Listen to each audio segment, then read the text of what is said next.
It's okay, son. God will provide the sacrifice.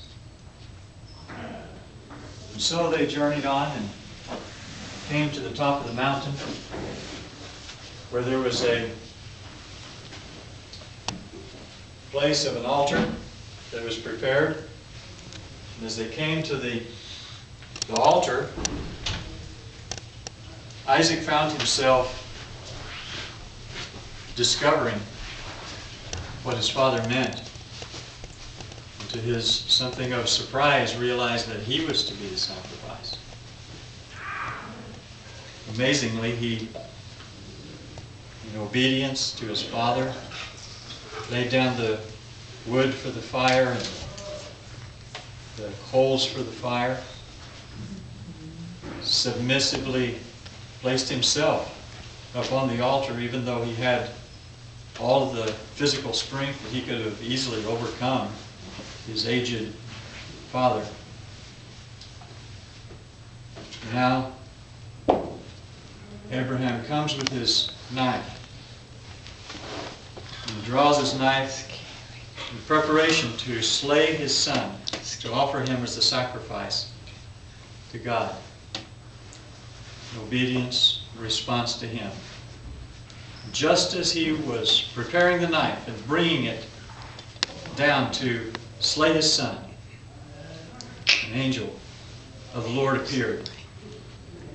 And the voice of the Lord said to Abraham, "Abraham, do not do your son any harm, because now I see that you have obeyed me, and you will follow me through all of your lifetime in response to my commands to you."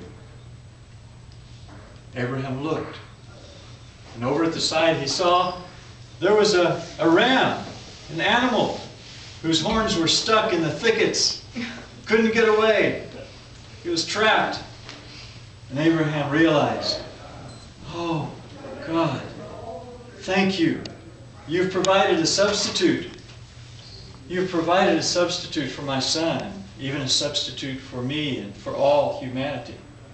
There's a substitute. So Isaac was spared and able to rise and go on to grow and to become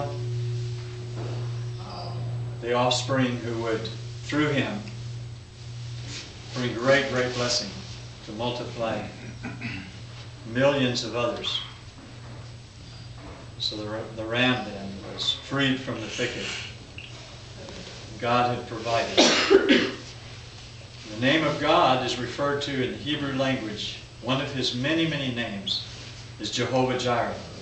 And that name was presented at this occasion when he was called the God who provides, the provider for freedom and for salvation.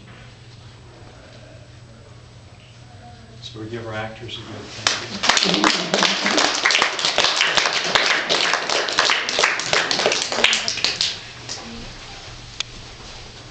So what our team here described through their acting was a story that's been related and repeated in multiplied ways and fashions and dramas and music by hundreds and hundreds of cultures all around the world for many, many, many generations, providing a picture of something that would transpire into the future. Hundreds of years later, God would point back for all of humanity to a story that represented a much greater story that would come, communicating to us the greater fulfillment of God's promise to bless all the peoples of all the nations of the earth through a sacrificial lamb. And we've been singing about him tonight. And his name is Jesus, and we'll continue to develop this through the stories as the Bible